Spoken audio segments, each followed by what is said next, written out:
smart and work hard, but just aren't where or who you want to be. Welcome to your podcast, Real Confidence. I'm your host, Alyssa DeVere, and I'll be sharing a bit of brain science, some surprising social secrets, and a touch of tough love. Why? Because I believe confidence is everyone's fundamental right and choice. So let's get to it. As we talk about everyday emotional murders, I love that title, we're going to look at both sides of the equation here because we've all had confidence killing in our lives, both as a victim, but also as a villain. And what I mean by an emotional murder, it could be just a comment that somebody makes to you or that you made to somebody else. You know, maybe you said something to a friend or to a colleague and you didn't give 2 seconds thought, but they're stewing in it. We certainly know that that's happened to us. You know, how many emails have you gotten even recently that you're like, I can't believe they were so rude or they were so curt, right? That they didn't explain something or just wrote it in a way that was so short that it was almost obnoxious. We do it all the time. We do it all the time. We just don't think about it. We're moving so fast. And again, we do it to others and it gets done to us. And I think we forgive it. It's just that's the way people are. But more importantly, those micro traumas, those micro, whatever you want to call them, because I don't think they're intentional. So they're not microaggressions. They're not something that people are doing with any care, with any thoughtfulness, with any mindfulness, consciousness. But there are situations that we do take in a way that maybe we're overthinking or we're taking them very personally, and we shouldn't. We shouldn't, because it really is thoughtlessness. That's all the person is doing, is being thoughtless. However, those don't bother me nearly as much personally as full-blown rejections. And like, for example, how many times have you asked somebody out on a date, even if it's a friendship kind of thing, and they're not available or they say, I can't? Inevitably, women, and I am stereotyping, forgive me, will give you some excuse why they can't. Men are like, I can't.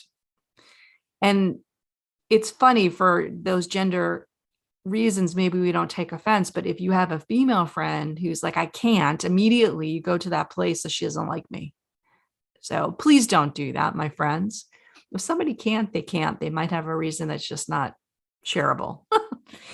But a rejection of all forms can hit us really hard, Now, let's take some more extreme examples. You apply for a job or a school, or you apply to do a speaking gig. You know, I apply all the time. In fact, some of my fresh wounds are from some TED Talks. And when somebody basically comes back and says, no, we don't want you, it literally means that. It means we're not interested in what you have to offer. We're not interested in the person you are, in you participating or being part of whatever we are. And that is really hard to take, that rejection. I don't care what it is or who you are. You can dust yourself off, pick yourself up and be like, well, they don't deserve me.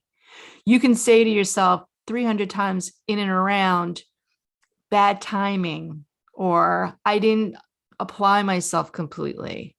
There's 1,000 ways that you can kind of soften the blow in your head. But the reality is it's hard. Rejection is hard. Rejection is hard. I joke with a lot of people sometimes, depending on what career you're in, you know, if you're an entrepreneur or not, is there are times where things are very personal, like applying for a job. Even if your resume just gets kicked out by the applicant tracking system, the ATS system, you say to yourself, damn keywords, you know, I didn't have the right keywords or the darn system or whatever, but in your heart, you're like, they didn't want me. And you know that probably a human didn't even look at your resume. You know that the job description or the keywords that they put into the system could be completely convoluted, but it's still a personal rejection. It's even worse, though, after you have an interview. It's even worse when you send in a speaking app or a TED app, because literally somebody's looked at it for whatever reason and said no.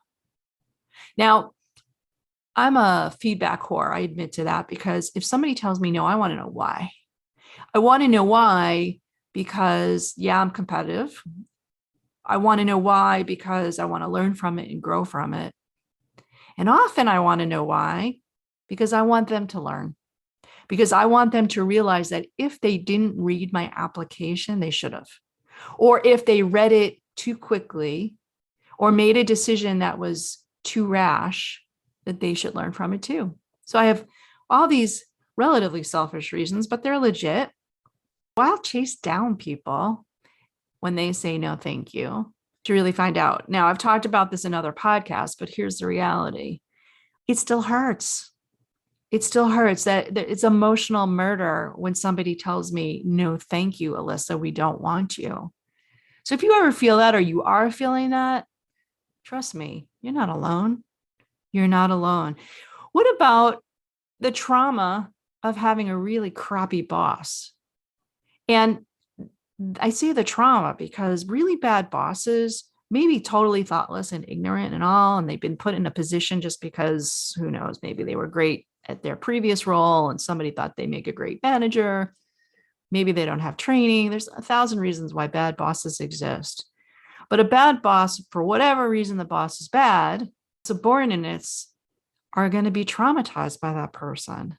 They may be so traumatized, and I have clients like this, my goodness, coaching clients that have been so traumatized by bad bosses, they can't work for anyone anymore because they're scared. They're so scared. They're like, well, what if it happens again?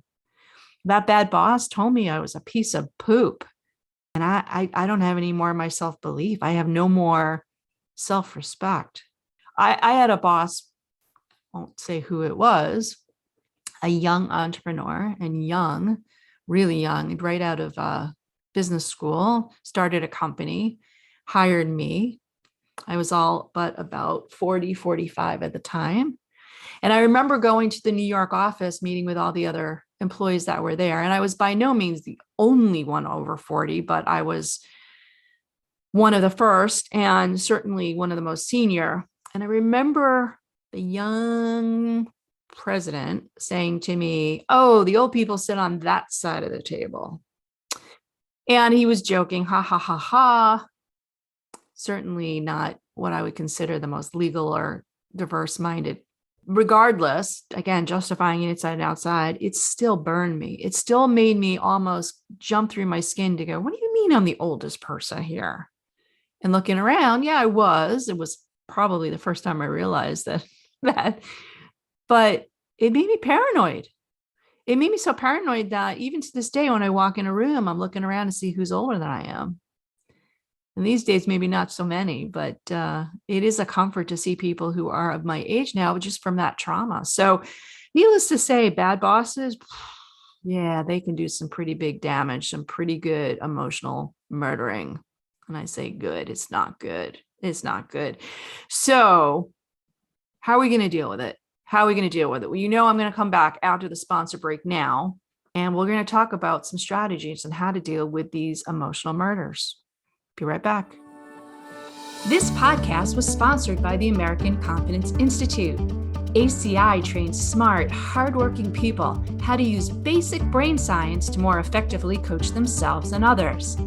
ACI is endorsed by top universities, the Strategic HR Management Association, and International Coaching Federation. Learn more about ACI's uniquely empowering keynotes, workshops, e-classes, and coaching certification at www.americanconfidenceinstitute.com. All right, so inevitably, when I talk about solutions, there's always this option, these three options that we get. Right? We get three options on how we're going to behave, how we're going to respond to any kind of confidence challenge. And the three options are pretty simple. One is to just ignore it, right? So blow it off, be indifferent, push it off to the side and be like, well, whatever, I don't want to spend energy on it. And some people are better than others. Some days I'm better than others, in fact, for my own ability. And being too indifferent, not so great, but, having a little bit of resilience, having the ability to be like, and I'm not going to let that moron get under my skin, or I'm not going to let that situation waste any cognitive energy. It's not a bad strategy in many cases, particularly if it's a petty issue. So if it's just a little bit of a stabbing, a little bit of somebody taking your wallet from you, so to speak, it's not a murder. It's just a misdemeanor. Maybe we just let it go. We get indifferent. We become indifferent. Choice number one. It's always a choice that we can just ignore something, right? Choice number two is to confront it. Choice number two is confront. Now, confrontation doesn't have to be angry and obnoxious, right? Hey, screw you. I'm not the only old one here. Or you only wish you were as old and wise as I am. I mean, there's 1,000 ways that you can kind of do it. You can even be funny about it. Oh, this is the older side of the table. It must be the more valuable one, right? I mean, you can joke, you can be funny about it. You can say to the person, that's not cool. Hey, by the way, that's illegal. There's a lot of ways you can confront somebody without necessarily being nasty about it, or be nasty if it makes you feel better, but I don't recommend it because that other person is just going to get defensive. But you can confront and deal with that situation for sure, right? It takes not just confidence, it takes a little bit of courage, because you don't know what the outcome is going to be. You don't have certainty about what will happen with a confrontation. So it's not just confidence, as we define courage being the absence of knowing what's going to happen. The third option you have, so if you don't want to ignore it, you don't want to confront it, it's to really cope with it, is to deal with it. And to deal with it is, in our vocabulary here at the Institute, is really to look at the signal, look at why it feels so murderous, why it feels so vengeful for somebody or something to be emotionally crushing. Whether you got laid off, you had a bad boss, you got rejected for some reason. Like, what is that feeling? Why is it happening? What's it causing you to think and feel and be? Like, really dig in it, get in the mud with it. What's the fear? That you failed? That they didn't like you? Figure it out, call it out. And in that moment, recognize that that signal, that trigger is something that's making an emotional reaction for the singular reason that it's violating something that was important to you, something that you really wanted, something that you felt you needed, or that you really valued. It's okay to be sad. It's okay to be almost grieving over that loss, provided you recognize that there's some lesson, there's some light in there that you're going to learn from and move on. Figure out how you can do something better next time. Maybe it's apply for the job better, figure out what those keywords are, but get them in your resume.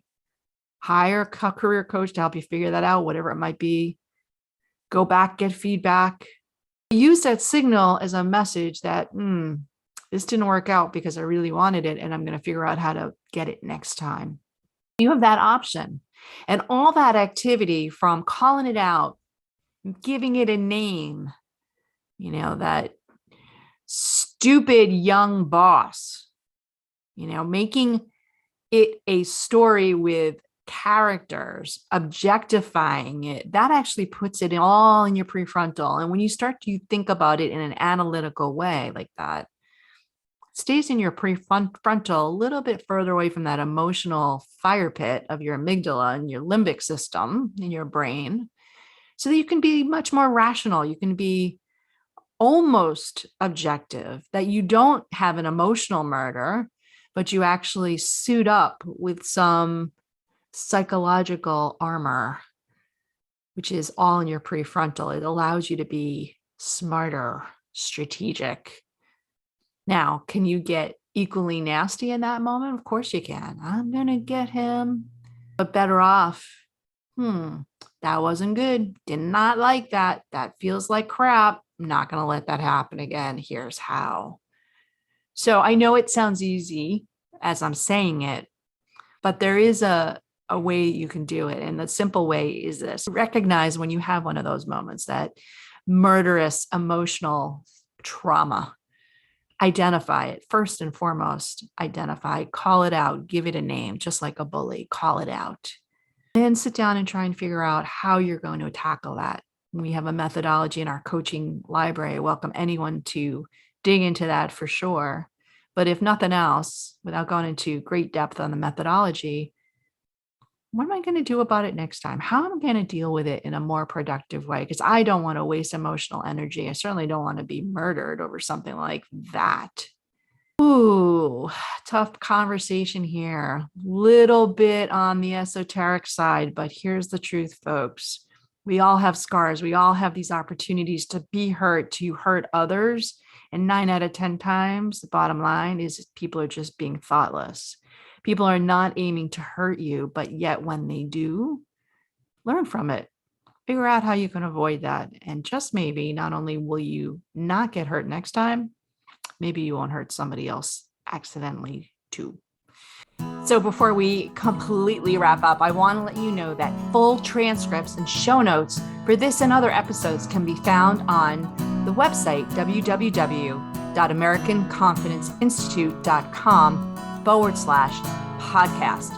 I also want to remind you once again that the best way to get confidence for yourself is to give it to others. And you can do it so easily just by liking and sharing this episode on your favorite social media channels. You can even give me some confidence fuel by sending in any comments about the topics I've covered or ones you'd like me to consider for the future. So for now, this is Alyssa DeVere. Thank you for helping to bring more confidence to the world. This podcast was produced by Mindful Media. All rights reserved by Alyssa DeVere and the American Confidence Institute. Music written and performed by Jeff Weinstein.